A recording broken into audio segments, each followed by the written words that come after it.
The sky over New York turned red for exactly 3 seconds. No one knew why. Some people thought it was a solar flare. Others said it was a glitch in the satellites.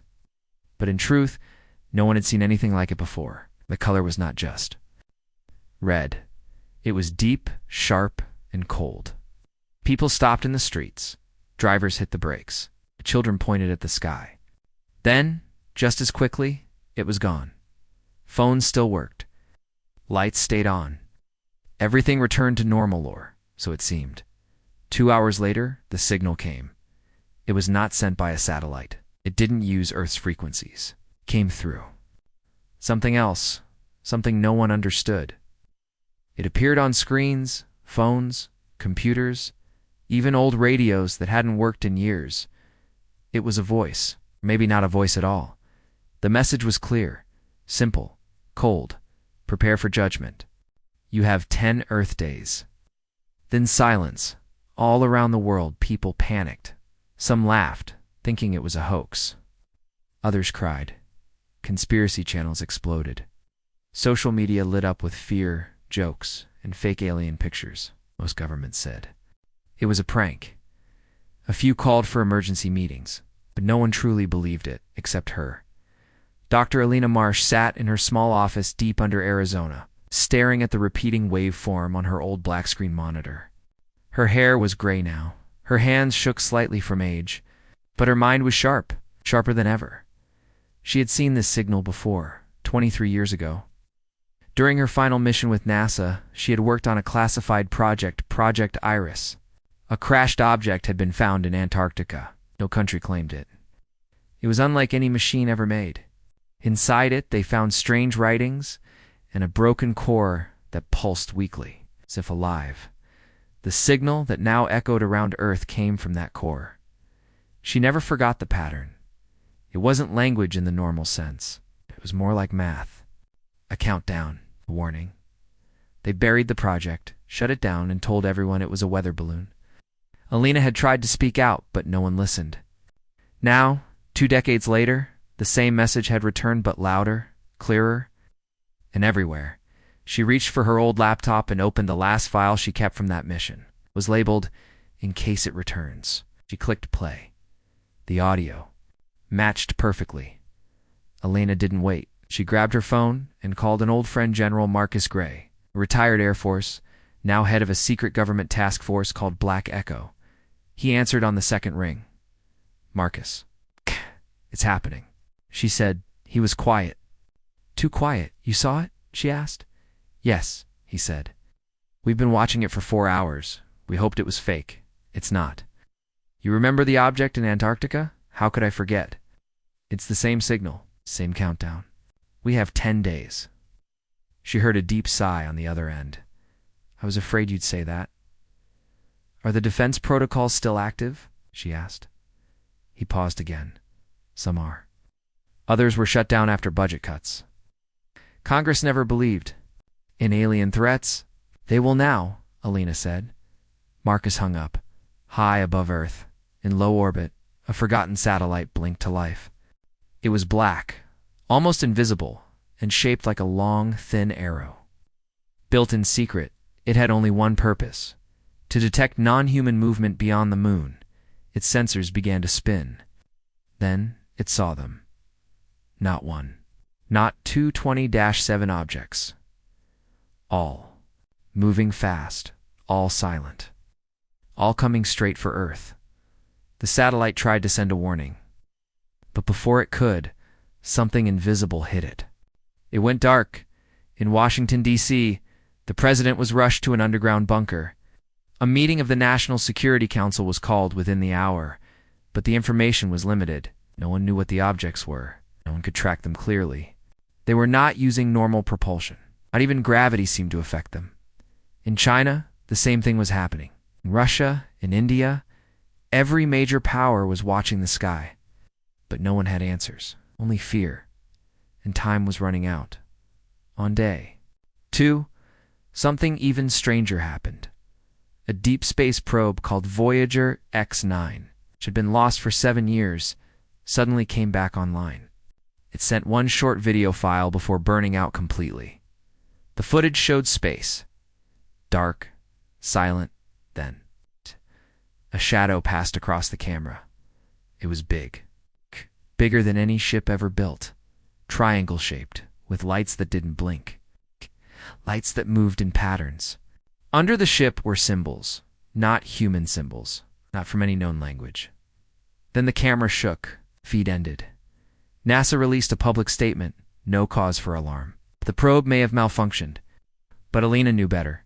By day 3, the Council met far beyond Earth, across thousands of light years. The Galactic Council sat in a huge oval chamber made of crystal and thought stone. 17 alien species were present. Some were humanoid, others were not.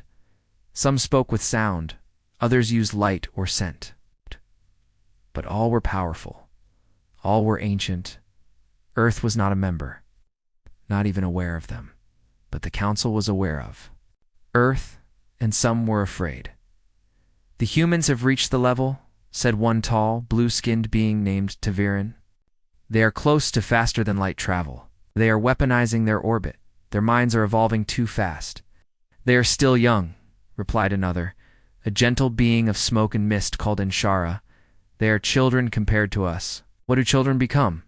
Taviran snapped. Adults. Dangerous adults. If we wait too long, they will rise. A vote was held. The Council was divided. Some voted to protect Earth, to make contact, to help guide humanity. Others voted to destroy it before it was too late. In the shadows of the Council room, a group of dark-eyed beings watched silently. They did not speak, and they did not vote. But they'd already acted. They were the Vorak, and their ships were already on the way. Back on Earth, people tried to live normal lives, but things were not normal. Birds flew in strange patterns. Whales beached themselves. Magnetic fields shifted. Pilots reported strange lights above the clouds. Some people had strange dreams, visions of fire, of cold stars, of voices calling from the sky. A famous hacker named Lexa0 posted a video online. I cracked part of the signal, she said. It's not just a warning, it's a map, a countdown, a choice. I agree. 10 points, one for each day, and a line, a red line that moved closer to Earth every 24 hours. The video was removed within minutes. Lexa0 disappeared. The next day, on day 4, something entered Earth's upper atmosphere. It was small, fast, and silent. It didn't crash. It landed in a desert near Nevada. A bright flash was seen. A black object the size of a car rested in the sand. Military teams arrived in minutes. But when they reached the site, the object was gone. Only one thing remained. Single word burned into the sand. Choose. Panic began to spread. Banks closed. Protests broke out. Churches filled. Some people ran to the countryside. Others stayed glued to their screens. But no one could deny it anymore. Something was coming. Alina sat in her lab, watching the stars. She had decoded part of the message. Not all, but enough. The voice wasn't just a warning. It was a challenge, a test. The words came back to her again and again. Prepare for judgment. You have 10 Earth days, she whispered to herself. Judgment by who? Her screen flickered. A new line appeared. You were warned before, you ignored it. Elena's blood went cold. She typed quickly. Who are you? No reply. She typed. Again. What do you want? A pause. Then, to see what you become. When the stars fall, her hand shook. There were 6 days left, and something terrible was coming. They called an emergency session far beyond Earth. In a galaxy wrapped in silver clouds and burning stars. The ancient Galactic Council met for the first time in nearly 1,000 years. The chamber was huge, shaped like a spiral floating inside. A hollow moon. Light beams passed through crystal walls. 17 seats floated above a glowing floor. 17 species. 17 voices. But only one name was on everyone's mind. Earth, the humans. They had advanced too fast. In just 200 years, they moved from fire and steel to space stations and AI. They had reached their moon, sent robots to other planets, started building defenses in orbit. And worse, They had begun to break rules that were never told to them. One of the oldest council members, sixth side being named Vartok, stood. "They're growing unstable," he said. "In 10 cycles, they may discover FTL, and then the damage will be beyond control." A being made of soft mist replied, its voice echoing like a song. "They are still young, still blind to the universe. We must teach them, not kill." Them, another creature, insect-like, with razor wings, snapped its jaws. "No, you speak of kindness. I speak of logic. Kill the egg before it becomes a serpent." The room grew tense. The humans were not even aware of the council's existence. They had no representatives, no knowledge of the old treaties, no warnings. Yet here the most powerful beings in the galaxy were deciding their fate. Taviran, tall and cold, spoke again. "We watched them grow. We watched them fight. 2 great wars, one after another. They built bombs that could burn worlds. They nearly destroyed themselves, and still they did not stop. They are dangerous. They are wild. They are unpredictable. But they are also something more." The voice came from the shadows. A new speaker stepped into the light. His name was Alakran, and he had been silent for centuries. His people, the Zale, had once fought humans long ago, before humans even knew it. He raised a small object, a piece of metal, old and rusted. It came from Earth, a satellite piece. It had words on it. "We came in peace for all mankind." Alakran looked at the council. "I fought against them, long ago, when their world was young. I was part of a silent mission to test their minds, their strength. What I saw shocked me." He turned slowly. "They are chaotic. But in their chaos, they are beautiful. They fight, yes. But they also build. They dream. They rise again after. Every fall, I say, we wait. We watch." Many disagreed. Some hissed. Some roared. The debate continued for hours, far away. Near the edge of the council's reach, another group moved in silence. The Vorak. They had no seat in the council. They were once part of it, long ago, before they were exiled. Cold, cruel, and filled with hunger for power. The Vorak believed in only one rule: strength decides fate, and they had already made their decision. They would not wait for votes. They would not ask permission. They would burn Earth to the ground. Aboard the Vorak command ship Vengeance of Stars, Commander Zierlock stood before a massive screen. His body was covered in dark armor. His eyes were like burning coal. Behind him, 27 warships prepared for the final jump toward Earth. "The humans will not expect us," Zierlock said. "They are still guessing, still debating. They are not ready." A younger officer asked, "What if the council interferes?" Zierlock smiled. "Then we deal with them too." Back in the council chamber, the vote began. 17 lights blinked one by one. 6 said, "Protect the humans." 5 said, "Destroy them." 4 said, "Wait and watch," to refuse to vote. The result? No action. Earth would live for now, but someone had already betrayed the council. Inside the chamber, a small listening drone floated, unseen. It belonged to the Vorak, and it had recorded everything. The Vorak now knew the council was divided. That meant no one would come to help Earth. No one would stand in their way. The next day, Earth saw its first real sign of what was coming.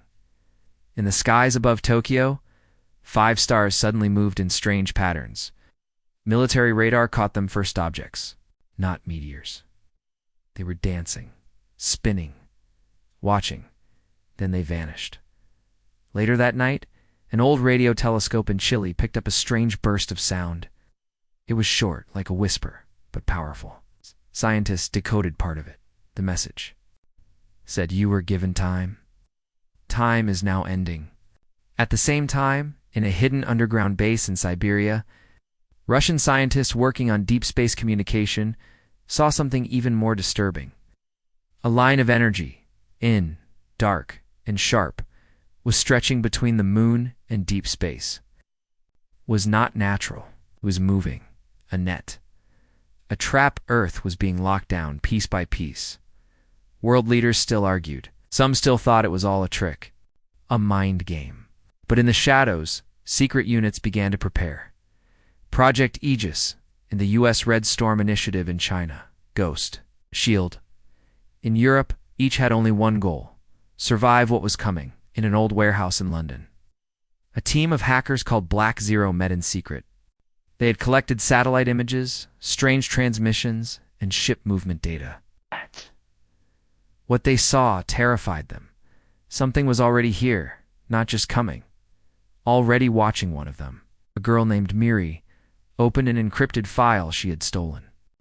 From an abandoned research facility in Nevada, it was titled, "Initiate Earthlock Level Omega Inside," was a single line. "We are not alone. There never were." That night, 3 massive power plants around the world shut down without warning. One in Brazil, one in South Africa, one in India. Each plant had reported the same thing before going dark: a shape above them, hovering, silent, blocking all signals. The next day, the UN held an emergency broadcast. The Secretary General appeared on screens worldwide. He looked tired, afraid. He spoke slowly. "People of Earth, we face a threat, not from each other, but from the stars. We do not know their full intent. We only know they're coming. Every nation must unite, not in fear, in survival. We will fight if we must." But it was already too late for one small country. A remote village in northern Canada vanished. No explosions, no fire, just gone. When helicopters arrived, there was nothing. No buildings, no people, no signs of life. Only a single stone tower, smooth and black, standing in the center. Carved into it were strange symbols. A message. Alina received the photo. She translated the symbols. It said, "One falls each day. Stop us if you can." And it was only day 5. Back.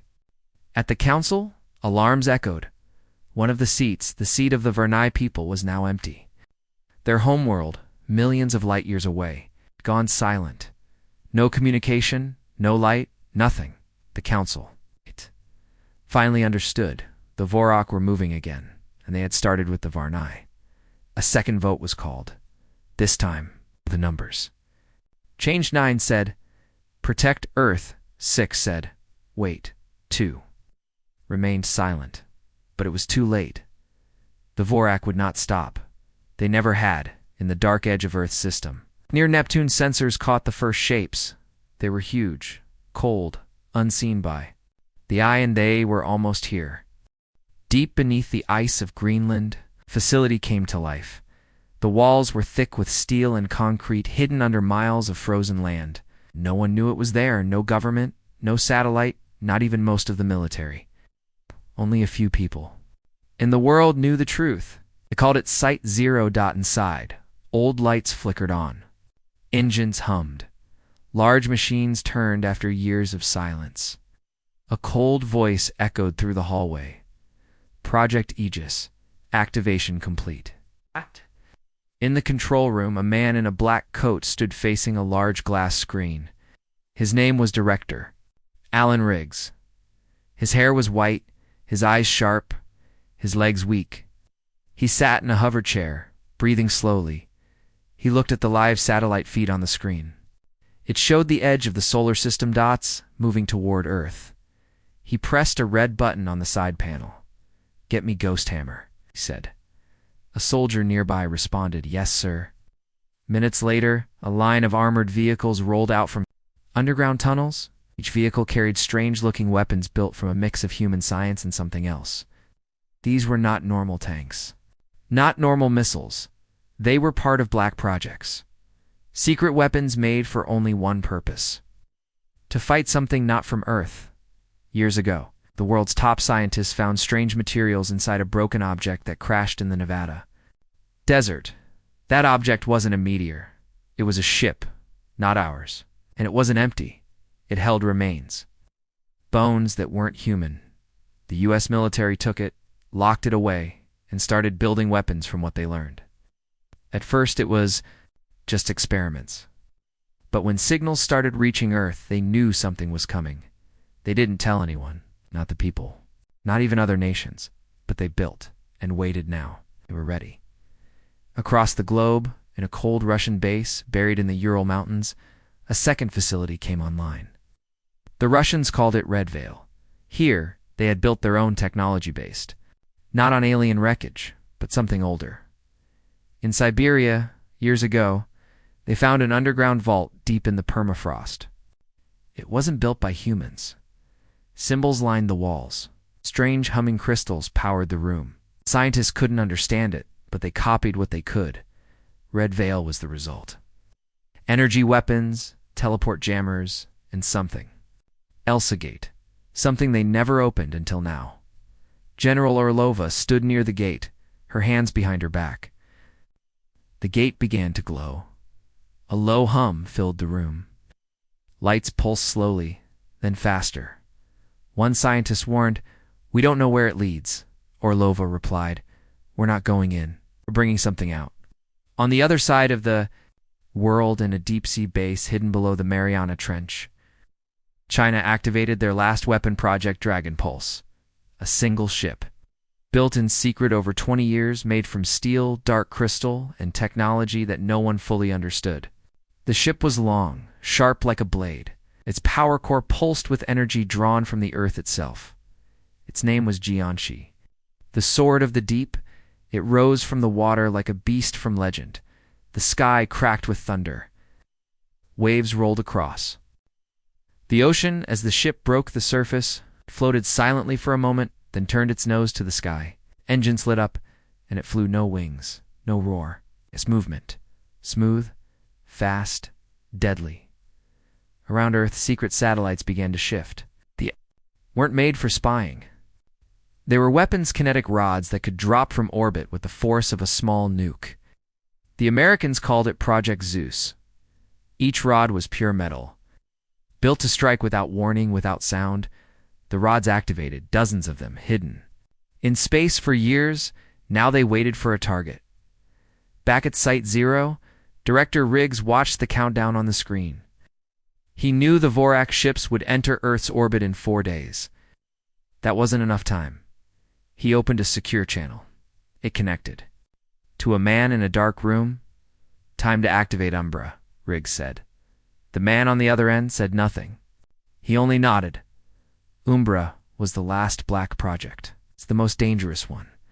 A group of elite soldiers modified with alien tech, faster, stronger, smarter. Not quite human anymore.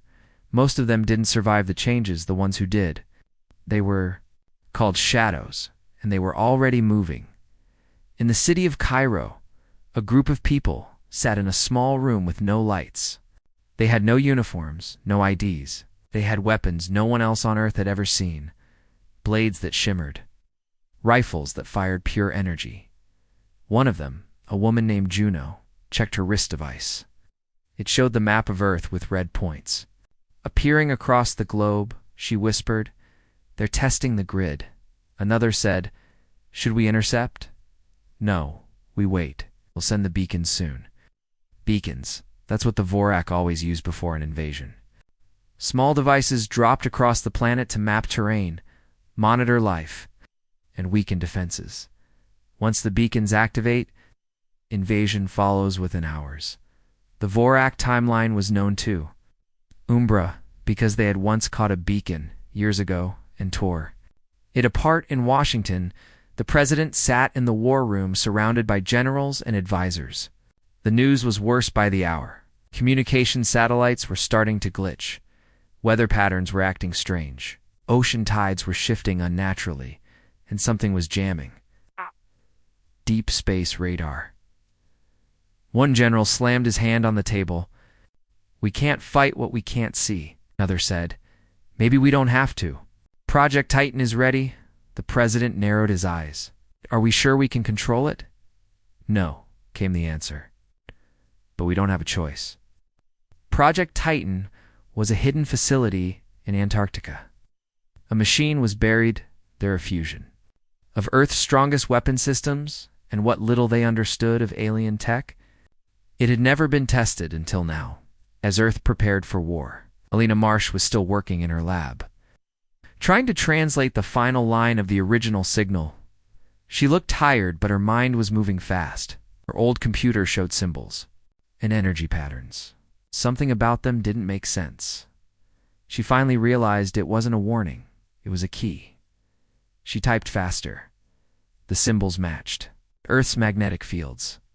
The countdown wasn't just a time marker, it was a trigger. When it hit 0, something would activate.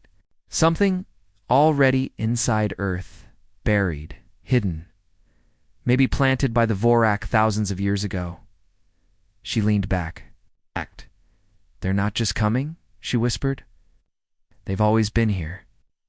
At that moment, alarms screamed in bases. Across the world, new objects had entered the atmosphere. 50 of them.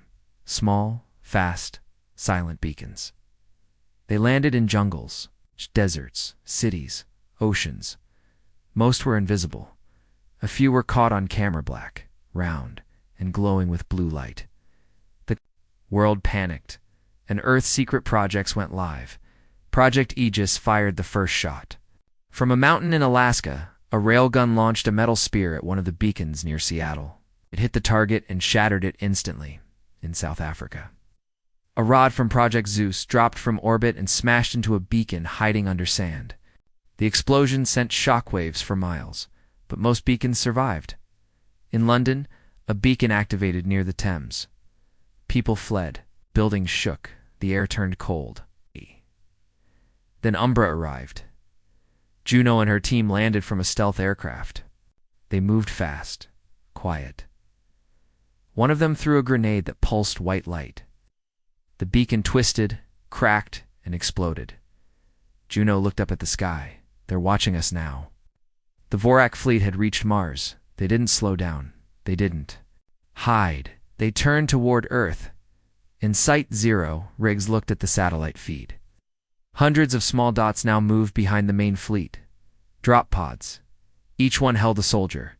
Not human, not merciful, but Earth was ready. The black projects were finally unleashed, and this time, humanity would not wait. They would strike first. The sky over the Pacific cracked.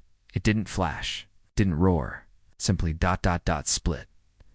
Fishermen from small boats off the coast of New Zealand were the first to see it. A perfect black line appeared in the clouds above, stretching from a horizon to horizon. At first they thought it was a storm, but then the sea beneath them began to shake. A deep rumble came not from the air, but from below. Something massive fell from the sky. Not a meteor, not a ship, something else. It dropped straight into the ocean like a needle. Silent, sharp, and smooth. There was no splash, no wave, just a sudden, terrifying stillness in the water. Out. The silence lasted for 5 seconds. Then everything exploded. A wave taller than any building raced across the ocean, smashed into ships, crushed islands, and reached the shores of Hawaii within minutes. Earthquakes followed. Sirens wailed in cities across the Pacific, but the worst was still hidden beneath the water. The object now deep under the sea was not just resting. It was drilling inside the U.S. Naval Command Center in Pearl Harbor. Admiral Reeves stared at the sonar display in disbelief. "Sir," a junior officer whispered, "it's digging into the Earth's mantle." "Jesus," Reeves muttered. "Is it mining?" "No," the admiral said. "It's building something." It had begun. The Vorak had dropped the first invasion spike, and it wasn't just one. Within the next 2 hours, 5 more spikes entered Earth's oceans. One in the Atlantic, one under the Arctic ice, one near Madagascar, another near the South China Sea, and the last deep beneath the Indian Ocean, each one the size of a skyscraper, each one humming with energy. The Council, still locked in debate, had not acted, but Earth had. Within 30 minutes, counterattacks were launched. The Chinese ship Jiangxi raced across the Pacific like a silent blade. It reached the impact zone in record time. From its underbelly, a sonic torpedo launched. It dove deep and struck the alien spike directly. The explosion was powerful, but not enough. The spike didn't break, it just pulsed brighter. The energy field around it grew stronger, forming a glowing sphere under the sea, invisible to satellites. Inside the sphere, strange machines began crawling, swimming, digging. Earth's worst fears were true. The invasion wasn't coming from space. It was being built inside Earth itself. In the skies above, new stars appeared, except they weren't stars. Dozens of Vorak warships entered low orbit, cloaked in black energy. Earth's radars caught them, but too late. From the ships, beams of energy hit communication towers, defense satellites, and orbital sensors. In just 10 minutes, 70% of Earth's military satellites went dark. The first strike had begun. Not from Earth, not from humans, but from the stars. And Earth responded. In northern Canada, one of the Vorak beacons activated in the forest. It started sending pulses into the ground, waking something buried long ago. But before it could finish, a bolt of pure energy struck it from the sky. A small human ship hovered overhead. It was sleek, silent, and completely black. Inside, Agent Cross of Project Umbra stared at the burning wreck. "One down," he said. His team didn't cheer. There were too many more in low Earth orbit. A group of hidden weapons from Project Zeus came online. Steel rods dropped from satellites at Mach 10. One rod smashed into a Vorak cruiser, piercing its shield and cutting it in half. The ship broke apart over the Atlantic, burning as it fell. People in Brazil saw the falling fireball and cheered it. Was Earth's first real kill. In Antarctica, the Titan facility activated. Under the ice, machines hummed to life. The ground shook as a large hangar opened. A machine walked out over 30 meters tall, covered in armor and glowing blue lights. It looked like a giant human, built to fight monsters. It moved slowly at first, then faster. It had no pilot. It didn't need one. It had its own mind. Built from stolen alien code, across the planet, cities prepared for war. But it wasn't easy. The Vorak ships didn't land. They didn't march in lines. They used fear. Small drones dropped over cities, spraying gas that made people panic. Fake broadcasts appeared on screens showing human soldiers burning cities, turning on each other.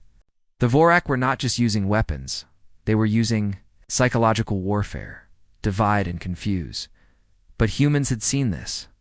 Before they had lived through wars, they had seen lies, and they knew how to fight back. In London, Juno from Umbra found a beacon hiding near a train station. It was projecting voices in people's heads, telling them to run, to fight, to destroy. Juno shot it in the center with a charged bolt. The beacon burst like glass. The voices stopped. "Block their fear tech," she said. "Already working." "On it," her partner replied. In New York, panic filled the streets. People ran, screamed, prayed. But then a single message appeared on every screen in Times Square. A simple line. "We are not alone, but we are not weak." Then images followed. Ships rising, soldiers standing, weapons firing back. Hope. For the first time in history, humanity stood together.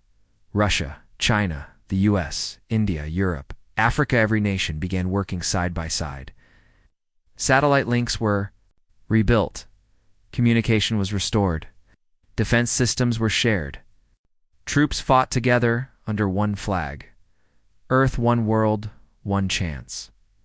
Back at Site Zero, Director Riggs coughed hard. His chest ached. He looked tired, pale. But he refused to stop. He stared at a map of the ocean spikes. Each one had a countdown. They were building something massive. "They're not just attacking," he whispered. "They're anchoring, pulling something through." Lena, patched into the video feed from her lab, nodded.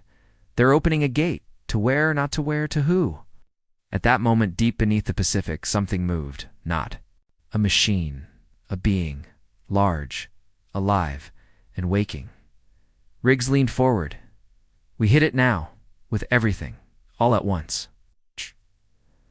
All at once. A global order was given. Every remaining orbital weapon, every railgun, every black project, every unit.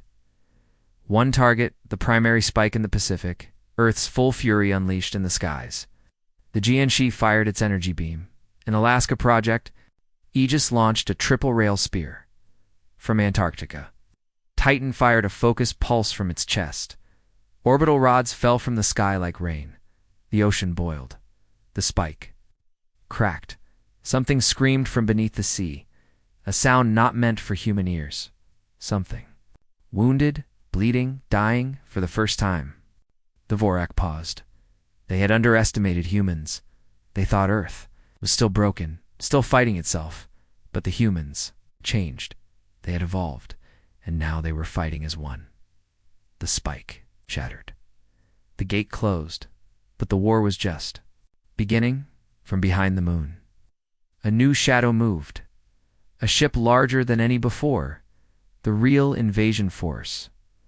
The Vorak mothership. Coming fast. And Earth had only one message left. Come then. See what we become when we fight together. The Earth trembled. Not from fear. Not from the alien attack. But from something else. It was the sound of humanity waking up.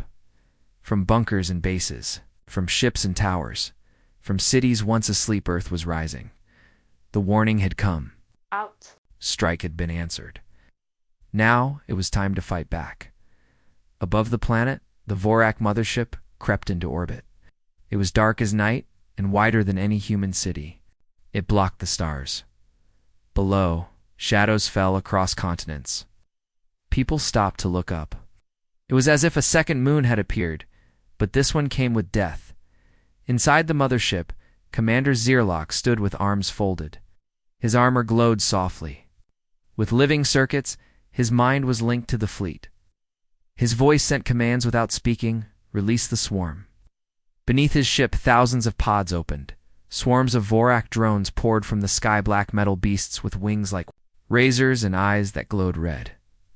They fell toward Earth in silence, like a storm made of machines. On the ground, human armies braced for impact. They weren't alone. In every nation, civilians volunteered. Engineers worked through the night. Scientists who had once studied stars now built weapons from broken alien tech. Spaceports buzzed with activity. For the first time, Earth wasn't divided. Flags no longer mattered. Only one word did. Survive. In orbit. Earth's combined fleet waited. It wasn't perfect. Many ships were old, some barely space-ready, but they were full of brave men and women. Armed with the best weapons Earth had ever created, the fleet included 3 American battlecruisers with railguns powered by nuclear cores, 2 Russian stealth ships covered in radar-absorbing paint, 5 European defense platforms converted into mobile fortresses, 1 Chinese warship, the Jiangxi, still glowing from its last deep-sea battle, and a new ship just launched from a hidden Indian facility, Vudra, the Thunder Spear. These ships stood side by side, waiting. Then the order came. Fire. The first volley rose from Earth. Lasers cut across the sky. Missiles screamed upward. Railguns launched bolts of pure metal at supersonic speed. The human fleet surged forward. It was war in space. Humanity had never done this before, but they learned fast. A Russian stealth ship vanished from sensors, then reappeared behind a Vorak destroyer and fired a plasma blast straight into its engines. The alien ship exploded in silence. On the Vudra, a pilot named Raj controlled a long-range cannon. He whispered a prayer, locked on target, and pulled the trigger. His shot struck a drone carrier dead center. It split apart like glass. But Earth paid a price, the Vorak responded. Their weapons were faster, cleaner, more advanced. A beam of white fire tore through one of the American cruisers. It went dark, floated for a moment, then broke in half. Hundreds died in seconds, but the fleet didn't break. They moved forward. Every death pushed them harder on the ground. Cities became war zones. The Vorak drones landed in Tokyo, Paris, Johannesburg, Buenos Aires.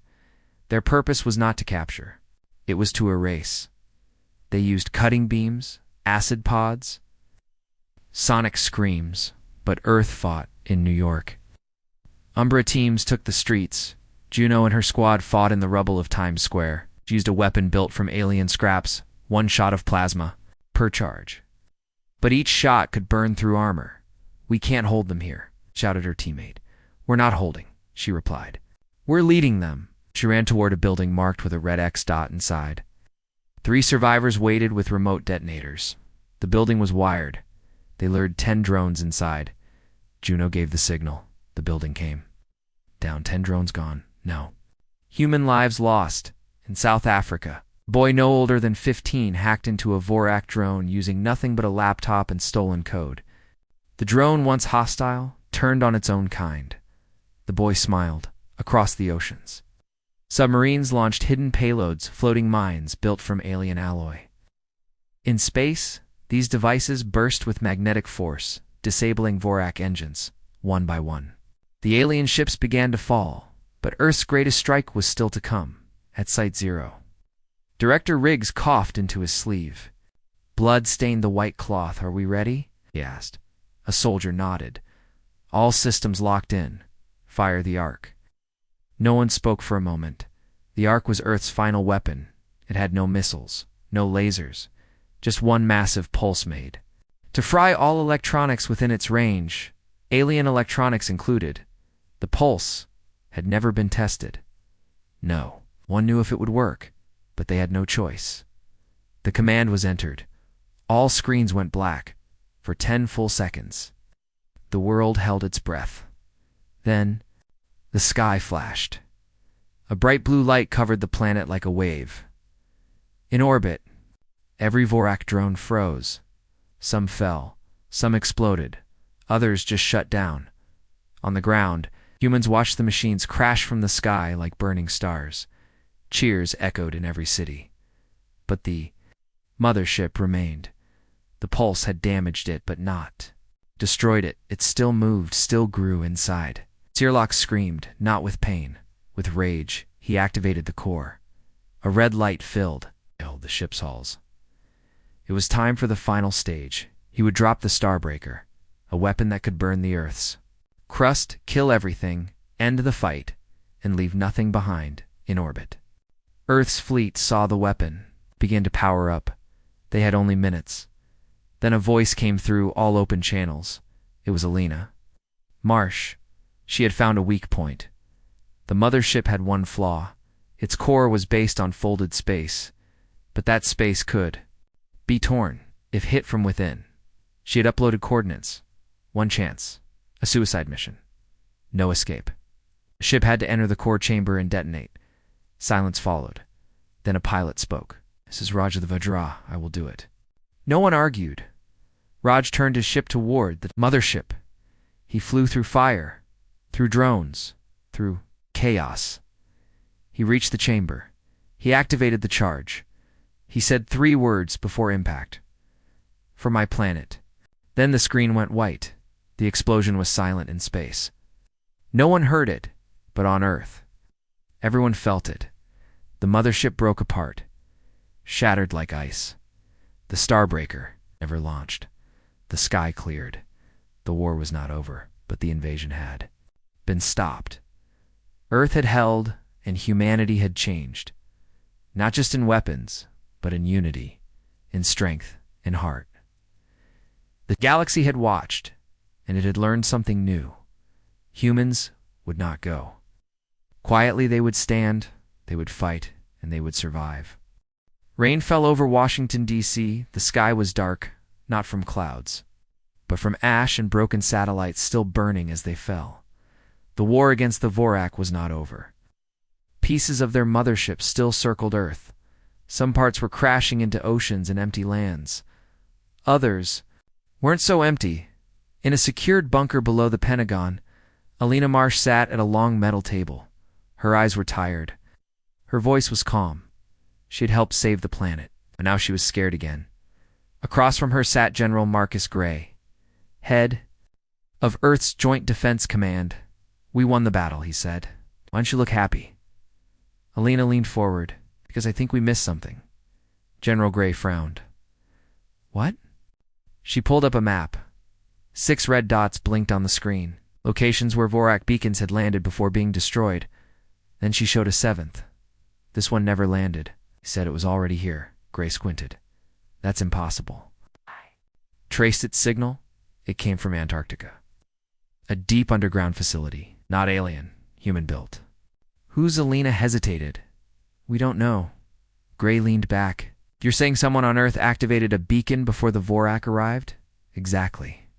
Someone on our side helped them. There was silence. Then Gray whispered. Traitor. Elena nodded slowly. Or worse, a collaborator. Thousands of miles away, beneath the frozen ice of Antarctica, two soldiers walked through a dark tunnel. They had been sent by the UN to investigate a strange signal. The last radio. Message they sent said one word, doors. Then nothing. A rescue team followed 6 hours later. They found no people, only an open hatch leading deep underground. Old technology lined the walls decades ahead of anything humans had built. Symbols covered the steel. Symbols that matched the Vorak language. But this base wasn't alien. It had human parts. Old logos, one said. Project Helix, in 1983. The Cold War was at its peak. A secret project was created by a hidden group of world scientists outside of any government. They believed Earth would be attacked from space one day. But they didn't just plan to defend Earth. They wanted to join the attackers, to survive by surrendering. They had made contact, not with the Vorak. But something worse? Alina and Gray called an emergency meeting with world leaders. We stopped the Vorak fleet, Alina said. But the signal from Antarctica shows someone invited them in. The Chinese ambassador frowned. How could humans work with those monsters? Gray answered. Maybe they were promised survival. Or power. The Russian commander added, then they're more dangerous than any alien. Another voice cut in through a secured line. It was from Site Zero. Director. Riggs. I've read the Project Helix files, he said. They weren't trying to survive. They wanted to change humanity, to become like the Vorak. Cold, efficient, superior. They planned to wipe out the rest of us, Elena added. Silence filled the room. Then Riggs continued. And one of them is still active, hidden inside your governments. Inside your commands. Everyone looked at each other. No names, Gray asked. Not yet, Riggs replied. But I have a lead. In a lab under Site Zero, scientists worked around the clock. They had found strange data embedded inside the Vorak mothership's remains files, written in hybrid code, half alien. Half human. One file stood out. It was a list. Names, locations, coordinates. At first, they thought it was targets, but it wasn't. It was a network. Dozens of locations on Earth. Secret facilities, bases, banks, laboratories, and one of them was still online. Alina flew with a special team to one of the coordinates and abandoned oil rig off the coast of Norway. It had been shut down for 20 years now. It was active again. Drones guarded the perimeter inside. They found something shocking. A lab. Fully powered. Machines. Running. In a room filled with human bodies. Not dead. Cloned. Hundreds of identical men and women. Floating in green fluid. Each one wore a small metal mark on their necks. A Vorak symbol. One of Elena's soldiers found a living person in the control room. A man, maybe in his 60s, hooked to machines. He smiled when he saw them. You're too late, he whispered. We already opened the second gate. Where? Alina demanded. He didn't answer. He just closed his eyes, and his heart stopped. They searched the systems. Logs showed communication with deep space, but not to the HFY, to something else, something farther. Alina called Riggs. We're not alone. In this galaxy, she said, the Vorak were just the first wave. Riggs sighed. I was afraid of that. Can you trace the second gate? Maybe, but we need more data. At that moment, alarms rang in sight. 0.1 of their satellites had gone offline, then another, then 5 more. Gray got the report first. Something's jamming us again, but it wasn't from orbit. It was coming from inside Earth. Riggs made the call. We've been infiltrated. In every country, Reports of strange events started rising. Military officers missing. Weapon shipments. Disappearing energy surges in abandoned cities. It wasn't a war anymore. It was sabotage. Quiet war inside the human race, fought by shadows. The Helix network had survived. Hidden, waiting now. It was awake again. Juno and the Umbra team were sent to track down a lead in Istanbul. They found a secret meeting in an underground chamber, humans wearing black robes, speaking in broken Vorak language, worshipping them, wanting them to return. One of them turned and looked right at Juno. "You think you stopped the invasion?" he said, but it never ended. He pulled out a small device. It glowed red. He smiled, then he vanished in a flash of light. A teleport Human-built, but not. Human-designed. Umbra seized the chamber. They found maps, plans, diagrams of Earth's defense. Systems. Someone had passed everything to the stars, Gray. Riggs, Alina. And every major leader realized the truth. There was no time to relax. No, time to celebrate. Because humanity had been poisoned from within. They had fought the enemy outside. Now, they had to find the one already inside. In one line. From the stolen files kept repeating in Elena's mind, Earth will kneel not by force, but by choice. The Helix traders were preparing something bigger than an invasion. They were preparing transformation. Rain fell over Washington, D.C. The sky was dark, not from clouds, but from ash and broken satellites still burning as they fell. The war against the Vorak was not over. Pieces of their mothership still circled Earth. Some parts were crashing into oceans and empty lands. Others weren't so empty. In a secured bunker below the Pentagon, Alina Marsh sat at a long metal table. Her eyes were tired. Her voice was calm. She had helped save the planet, but now she was scared again. Across from her sat General Marcus Gray, head of Earth's Joint Defense Command. "We won the battle," he said. "Why don't you look happy?" Alina leaned forward. "Because I think we missed something." General Gray frowned. "What?" She pulled up a map. 6 red dots blinked on the screen, locations where Vorak beacons had landed before being destroyed. Then she showed a 7th. "This one never landed." He said it was already here. Gray squinted. "That's impossible." Traced its signal. It came from Antarctica. A deep underground facility. Not alien. Human-built. Whose? Alina hesitated. "We don't know." Gray leaned back. "You're saying someone on Earth activated a beacon before the Vorak arrived?" "Exactly. Someone on our side helped them." There was silence. Then Gray whispered, "Traitor." Alina nodded slowly. Or worse, a collaborator. Thousands of miles away, beneath the frozen ice of Antarctica, 2 soldiers walked through a dark tunnel. They had been sent by the UN to investigate a strange signal. The last radio. Message they sent said one word, "Doors." Then nothing. A rescue team followed 6 hours later. They found no people, only an open hatch leading deep underground. Old technology lined the walls decades ahead of anything humans had built. Symbols covered the steel. Symbols that matched the Vorak language. But this base wasn't alien. It had human parts. Old logos, one said. Project Helix, in 1983. The Cold War was at its peak. A secret project was created by a hidden group of world scientists outside of any government. They believed Earth would be attacked from space one day. But they didn't just plan to defend Earth. They wanted to join the attackers, to survive by surrendering. They had made contact, not with the Vorak, but something worse. Alina and Gray called an emergency meeting with world leaders. "We stopped the Vorak fleet," Alina said, "but the signal from Antarctica shows someone invited them in." The Chinese ambassador frowned. "How could humans work with those monsters?" Gray answered. "Maybe they were promised survival. Or power." The Russian commander added, "Then they're more dangerous than any alien." Another voice cut in through a secured line. It was from Site 0. "Director Riggs, I've read the Project Helix files," he said. "They weren't trying to survive. They wanted to change humanity, to become like the Vorak. Cold, efficient, superior. They plan to wipe out the rest of us, Elena added. Silence filled the room. Then Riggs continued.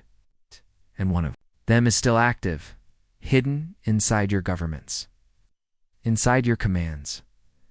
Everyone looked at each other. No names, Gray asked. Not yet, Riggs replied. But I have a lead. In a lab under Site Zero, scientists worked around the clock. They had found strange data embedded inside the Vorak mothership's remains files, written in hybrid code, half alien, half human. One file stood out. It was a list. Names, locations, coordinates. At first, they thought it was targets, but it wasn't. It was a network. Dozens of locations on Earth. Secret facilities, bases, banks, laboratories, and one of them was still online. Elena flew with a special team to one of the coordinates, an abandoned oil rig off the coast of Norway. It had been shut down for 20 years now. It was active again. Drones guarded the perimeter inside. They found something shocking. A lab, fully powered. Machines, running, in a room filled with human bodies. Not dead, cloned. Hundreds of identical men and women. Floating in green fluid. Each one wore a small metal mark on their necks, a Vorak symbol. One of Elena's soldiers found a living person in the control room. A man, maybe in his 60s, hooked to machines. He smiled when he saw them. You're too late, he whispered. We already opened the second gate. Where? Elena demanded. He didn't answer. He just closed his eyes, and his heart stopped. They searched the systems. Logs showed communication with deep space, but not to the HFY, to something else, something farther. Elena called, Riggs. We're not alone. In this galaxy, she said, the Vorak were just the first wave. Riggs sighed. I was afraid of that. Can you trace the second gate? Maybe, but we need more data. At that moment, alarms rang in sight. 0.1 of their satellites had gone offline, then another, then 5 more. Gray got the report first. Something's jamming us again, but it wasn't from orbit. It was coming from inside Earth. Riggs made the call. We've been infiltrated. In every country, reports of strange events started rising. Military officers missing. Weapon shipments. Disappearing energy surges in abandoned cities. It wasn't a war anymore. It was sabotage. Quiet war inside the human race, fought by shadows. The Helix network had survived. Hidden, waiting now. It was awake again. Juno and the Umbra team were sent to track down a lead in Istanbul. They found a secret meeting in an underground chamber, humans wearing black robes, speaking in broken Vorak language, worshipping them, wanting them to return. One of them turned and looked right at Juno. You think you stopped the invasion? He said, but it never ended. He pulled out a small device. It glowed red. He smiled, then he vanished in a flash of light. A teleport Human-built, but not. Human-designed. Umbra seized the chamber. They found maps, plans, diagrams of Earth's defense. Systems. Someone had passed everything to the stars, Gray. Riggs, Elena. And every major leader realized the truth. There was no time to relax. No, time to celebrate. Because humanity had been poisoned from within. They had fought the enemy outside. Now, they had to find the one already inside. In one line. From the stolen files kept repeating in Elena's mind, Earth will kneel not by force, but by choice. The Helix traders were preparing something bigger than an invasion. They were preparing transformation. Something was falling from the sky again, but it wasn't metal. It's not ships. It's not machines. It was ash. Gray flakes drifted down over Australia, South America, Asia. Not from volcanoes. From the upper atmosphere, burned satellites, destroyed drones, broken defense systems. Earth's sky was bleeding. The war with the Vorak had left. Earth scarred. Cities half-burned. Oceans disturbed. Defenses weakened. But humans had survived. Now, they had to survive again. In an emergency meeting broadcast underground to command bunkers across the planet, General Gray stood before the world's remaining leaders. He didn't speak in his usual strong voice. This time, he was cold. Serious. Double quotes. There is no more waiting. No more hiding. The Helix Network is launching its final move. Operation Earthfall has begun. No one responded, he continued. We have recovered 19 key Helix sites. In each one we found similar tech fusion cores, teleport gates, and cloning. Labs they were building something underground. He tapped a screen. A map of Earth appeared, flashing red points scattered across the globe. These are seed sites. If they activate, Earth's biosphere will be rewritten. Lena, standing nearby, looked up from her tablet. They're not just killing us, they're trying to change us. Riggs spoke next from Site 0, patched in by encrypted link. They plan to overwrite Earth's atmosphere with nanite clouds. Infect the air, the soil, the water. Anyone who breathes it will start to change into something else. What? Asked the Indian commander. Into them, into Vorak. A cold silence filled the bunker. Gray gave the order. All nations will now combine forces under Operation Iron Shield. You must destroy every Helix site before they go live. You have 48 hours. The countdown had begun. Earth didn't sleep. Around the world, the last of humanity's forces moved out. Stealth. Orbital strike teams, exo-suited soldiers armed with alien hybrid weapons. And, leading the spearhead, Juno and her team, were sent to the Amazon rainforest there, under the roots of ancient trees.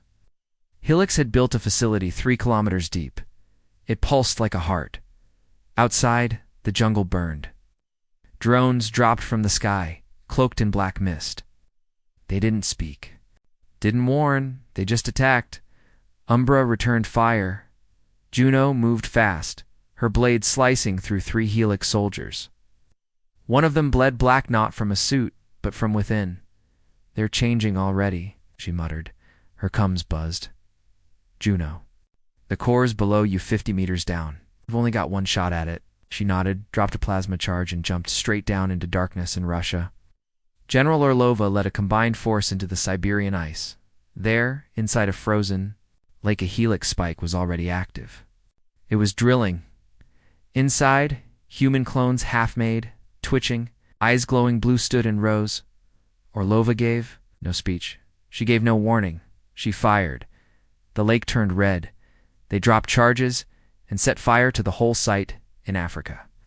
Civilians joined. The fight-old warlords laid down weapons and picked up alien rifles, fighting side by side with their enemies. In one village, a teenage girl led an entire battalion of reprogrammed Vorak drones, captured and rewritten by her brother. The tide was turning, but not fast enough. At Site 0, Riggs received a coded signal from one of the remaining Helix commanders. It was a message. I have seen what lies beyond the stars. You think you are fighting monsters, but you are fighting evolution. You cannot stop what is coming. Riggs decoded its source, a final Helix command ship, hidden underground, under London. Message ended with 2 words. Earth dies. Gray gathered his best. They sent every elite unit they had. Juno, Umbra, Ghost, Division, Dragon, Pulse. Operation Earthfall had reached its endgame. The battle for London began at dawn. Helix had turned the entire underground into a fortress. The tunnels were laced with energy mines, the stations filled with mutated clones, and in the deepest chamber, the gate pulsed with dark energy. Alina stood at the gate. She had come to set it down. It's a wormhole, she said. Not to the Vorak world, to something farther. What's worse than the Vorak? Asked a soldier. Alina didn't answer. She just typed. She had 10 minutes to close the gate manually. If she failed, the planet would be consumed by the arriving fleet. One, not even the Vorak, dared to summon Doombra, fought in the streets above. Drones. vs blades.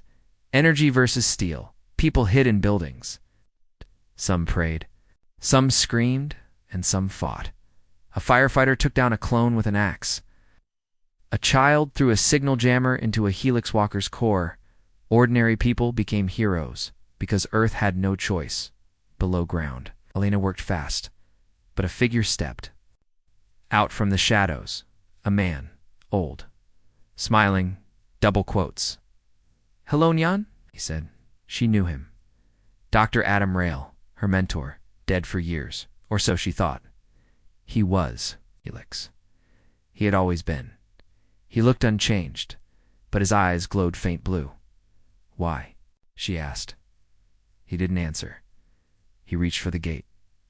Alina pulled her pistol. You don't understand," he said. "They offered peace, a future, perfection. At what cost?" Smiled. "Your soul." She shot him twice. He fell, but he laughed as he died. "I'm not the last." Alina activated the override. The gate screamed. It flickered. It collapsed inward, pulling the walls, the machines, everything into a black ball of energy, and then dash silence. It was gone. Above, the sky cleared. Around the world, Helix signals went dark. The cloning sites powered down. The transformation clouds faded. Humanity had won again, but it came at a price. Half of Umbra was gone. 3 major cities were ruins. Earth was no longer the same. General Gray stood before the cameras. He said only this: "We did not ask for this war, but we did not run from it." Faced it together. He turned to Alina. "What now?" She stared at the stars and whispered, "They're still out there.